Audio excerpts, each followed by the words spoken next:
Panorama group, जो सोचता है वो करता है।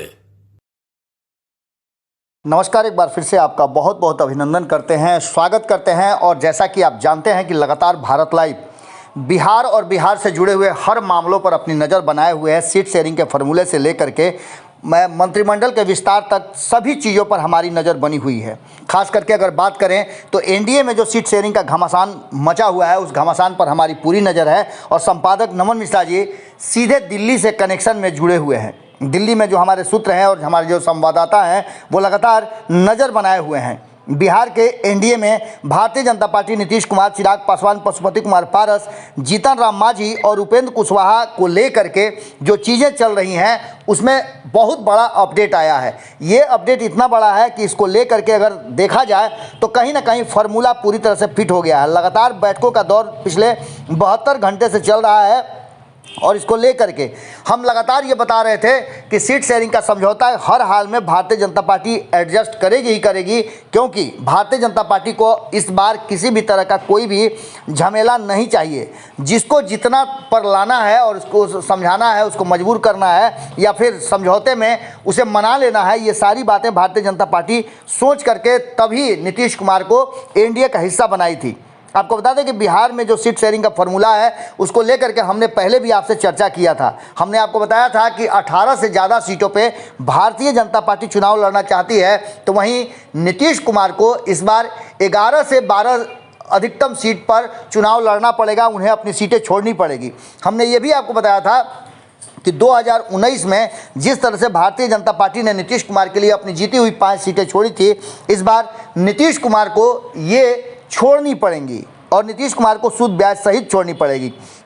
तो दूसरी तरफ आपको बता दें कि लोक जनशक्ति पार्टी के दोनों खेमे चिराग पासवान और पशुपति कुमार पारस में जिस तरह से चिराग पासवान का ग्राफ बढ़ा है और वो लगातार बिहार में अपना जनाधार बढ़ाते नजर आए हैं, कई वर्ग उनके साथ जुड़े हुए हैं। इसको लेकर के भारतीय जनता पार्टी ने बड़ा ही सहानुभूतिपूर्ण फैसला किया है और चिराग पासवान के साथ जो 6 सीटों का समझौता था, 6 सीटों का डिमांड था उनका, और 6+1 एक राज्यसभा की सीटें, उसको लेकर के भी एडजस्टमेंट कर दिया गया है। और जिस तरह की बातें सामने आ रही है उसमें 4 से 5 सीट चिराग पासवान को दे दिया गया है। सूत्रों की माने तो चिराग पासवान और उनके चाचा पशुपति कुमार पारस को पूरी तरह से एडजस्ट कर दिया गया है।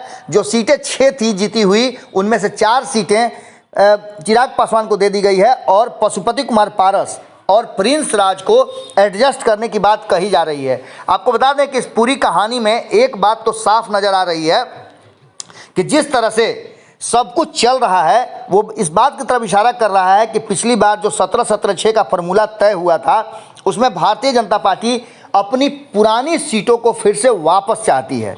यानी बिहार की एनडीए के कुनबे में कहीं ना कहीं 6 दल शामिल है और 6 दलों के बीच में जो सीट शेयरिंग का समझौता है उस पर अंतिम मुहर लगभग लग गई है।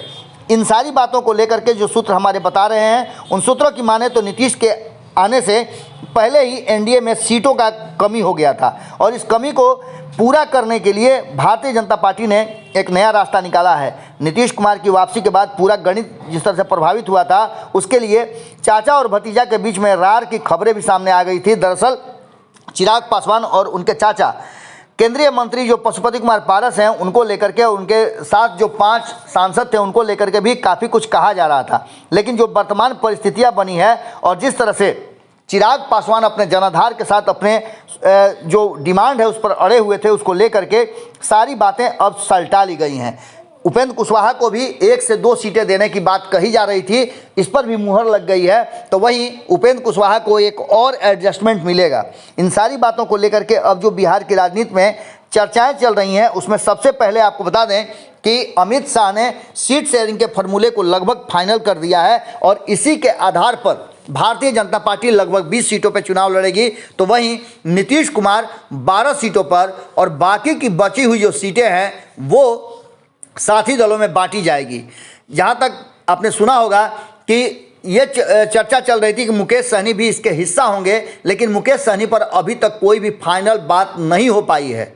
कहा यह जा रहा है कि मुजफ्फरपुर को लेकर के वो अड़े हुए थे, लेकिन वहाँ भारतीय जनता पार्टी कोई फैसला करने में अभी तक सक्षम नहीं हो पाई है। तो दूसरी तरफ मुकेश सहनी को लेकर के जो पिछली बार आपने देखा होगा कि उत्तर प्रदेश चुनाव में जो बातें हुई थी उसको लेकर के भी अमित शाह की नाराजगी रही है। हालांकि एडजस्ट करने की कोशिश की जा रही है, लेकिन अभी तक कोई बात फाइनल नहीं हुई है। वहीं आपको बता दें कि जीतन राम मांझी हो, उपेंद्र कुशवाहा हो, चिराग पासवान हो, इन सभी के साथ सीटों का समझौता हो चुका है और ये राजी भी हो गए हैं। तो दूसरी तरफ पशुपति कुमार पारस को कहीं एडजस्ट करने की बात की जा रही है, वो लोकसभा का चुनाव नहीं लड़ेंगे। अब देखना दिलचस्प होगा कि ये घोषणा होती है तो क्या कुछ निकल के सामने आता है।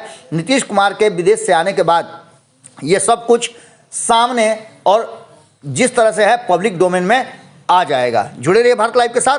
बहुत बहुत धन्यवाद। पनोरमा ग्रुप, जो सोचता है वो करता है।